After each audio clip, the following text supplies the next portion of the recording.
Stop. What? I'm just gonna pop doggy. It'll be funny. Conroy, are you sure you want to do this? Yeah, what could possibly go wrong? Mom, is it okay if I stay home for a bit? The heck was that? I just hit you with this mallet. That's not a mallet. Now this is a mallet.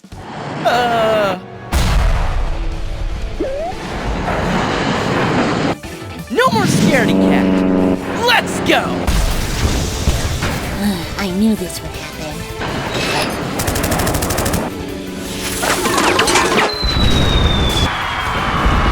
Is that all you got? Actually, no. I've been holding back. Oh, no! Never mind, Mom. I think the fight is over. So did you learn your lesson? Yeah, you really hammered it in. It hurts to laugh. Hi, welcome to Abby's Tutorials. I cleaned out my closet today, and I found a bunch of my old cosplay wigs, and I thought it'd be cool to show you all how to put them on properly. It's important to store these neatly so the fake hair doesn't get all crinkly and gross. First, we have to hide our hair under the cap, then the wig can go on top. And now, it's time for a montage! Wow! Important tip. Don't let yourself get tangled. I'm a little freaked out by how it just floats there. Would you relax? Jeez, normally you get excited about gold items. Hold up, where did it go? Who cares? The point is, I didn't just get one. I signed up for the Sonic Cardio package. Now, that's what I call a workout. I'd still like to know where they all go. I already told you that doesn't matter. Yow!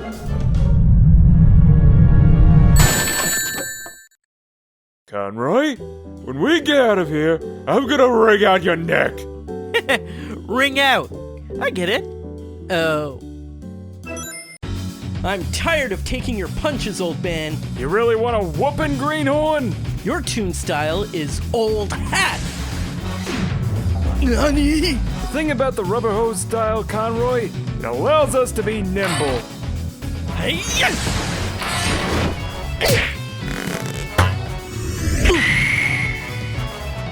How about some kickboxing?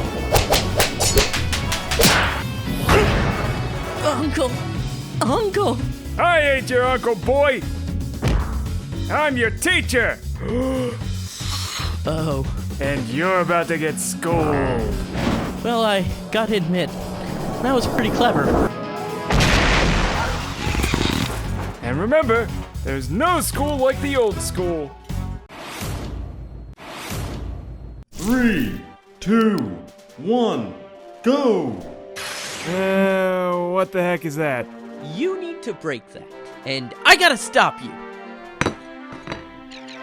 I work at a diner. Alright, I guess I can do this. I'm all out of dishes, but I can still... Well, how about that? Classic wind-up punch. You're going to be banned from tournaments. Hey-ya! Darn. Okay, I got it. Now what? I guess you can do your final smash now. What the heck is a final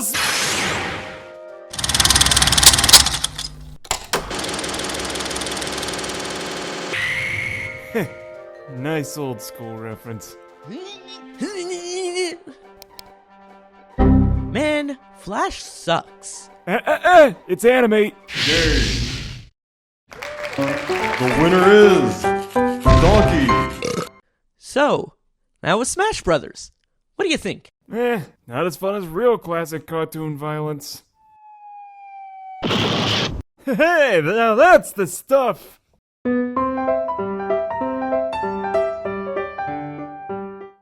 Welcome back to Dtoons these days, I tell ya. So, this little train wreck features a feisty girl named Marionette who lives in Paris, France, who fights evil spirits in polka-dotted spandex that she is way too young for. The show basically follows a Monster of the Week format where she runs into this other superhero, Cat Noir, who has a crush on Ladybug, not knowing he is actually her crush from school, whom he doesn't return her feelings for. Yeah, that love square of Clark catching is what really hooks fans in. Personally, I hate CGI, and the quote, writing, is not my style. I get more enjoyment out of cracking juvenile spandex jokes every week. Why won't you get...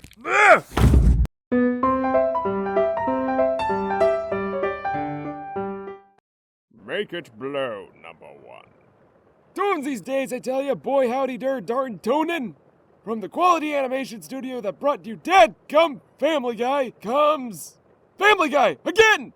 Every element is copied and hastily disguised. The blowhard dad's problem is that he's an eccentrically Republican CIA agent instead of retarded. The wife is a cardboard cutout of every cartoon wife on TV and has lips that could devour a porpoise. Instead of a talking dog, there's a German talking goldfish, or Swedish, get it? And the talking baby's exchanged for a talking alien. Okay, by yous modernites. It's funny 'cause aliens aren't real and fish don't talk. Hardy har stinkin' har. I hear the dad softens up in later seasons. He would botch up the government's plans to arrest any reviewer who uses copyright footage, so mazel tov to that. But the modern references go way over my head, the aliens' hijinks are annoying, and the whole thing is creatively bankrupt. Oh, and the dad's boss is voiced by, Patty Stewpot, Pat Stewart, I don't know, but he's okay, I guess. Here's some background, kiddies. So in the 60s, there was this obscure DC superhero troupe called the Teen Titans, who consisted of Robin from Batman, which made it a copy of the original Batman. Then it got copied into a comic reboot. Then it was made into an anime-style cartoon in the early 2000s that copied that. Then what are we left with? The copy of a copy of a... Copy! Copy! Why is everything copying the copies now? The fans don't want flanderized SpongeBob silly caricatures of the heroes they knew from back when. Take a lesson from old Doggy. Read the old comics or rewatch the old cartoon. Educate the comic geek deep inside you!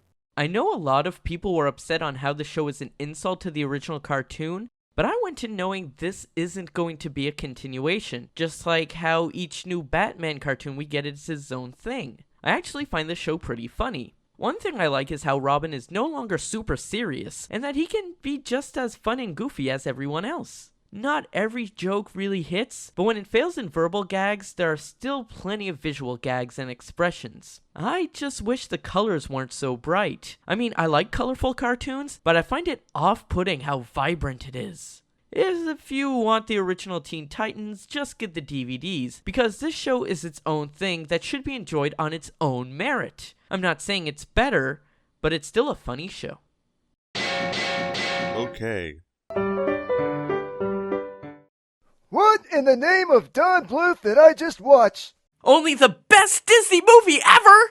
Those video game references, those cameos, and that Sergeant Calhoun. I don't get any of this! What is this? You see, Ralph and Felix are like Donkey Kong and Mario, except they're not Donkey Kong and Mario. Ralph doesn't want a banana, he wants a medal, and Felix doesn't have a princess in another castle, but in another game. Only she's not a princess, she's a warrior, although... Hooey! Back in my day, we didn't have video games.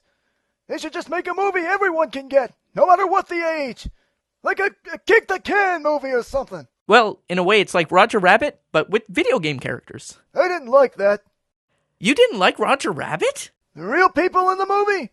They take up too much screen time. Ruins the whole experience. Wow. The people commenting are going to have a field day with that. And I ain't too big on crossovers in films. I mean, why make it a big deal? We see different Toons together all the time. You see? What's so special about that? Well, yeah, but these are Nintendo and Sega characters in here. I mean, sure, neither of them speak, they're only in the movie for like 3 minutes, and there's that Olympic game they're both in. But there were also Capcom characters too, like Street Fighter and... You know, I don't have to explain this to you. Viewers, I know the movie came out like a month ago, but if you haven't seen this movie yet, you should. It's the best movie Disney has made in a long time. Any movie that makes that many duty jokes ain't good. I mean, who laughs at... Duty. So I decided to sit down and watch this thing called The Legend of Korra because I heard that it was a sequel to the award-winning Avatar. It took me until about the 3rd episode to figure out that this wasn't a sequel to that Avatar. Which you think would have cleared things up for me, but you see, I never really watched the original Avatar, so I have no idea what's going on. So in a nutshell, there's this group of people who I guess can bend stuff with their minds, like earth, fire, wind, water, heart, and wait, not heart. And there's this big Mondo Dudog bender who can bend all of the above. And they're called the Avatar. And that's where our story starts, in the beautiful location of Republican City, where we meet Korra, the supposed next incarnation of the Avatar. She can already bend fire, earth, water, but she can't bend wind, which I guess is what Krillin was pretty good at in the original series. And from what I could gather, the entire first season is about her beating up bad guys in Republican City. I don't know, maybe they're Democrats or something. It's kinda hard to judge a show when you only have like a dozen episodes to go on.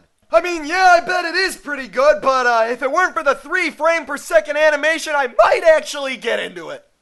But then again, she does ride a polar bear, so that gets an automatic thumbs up from me.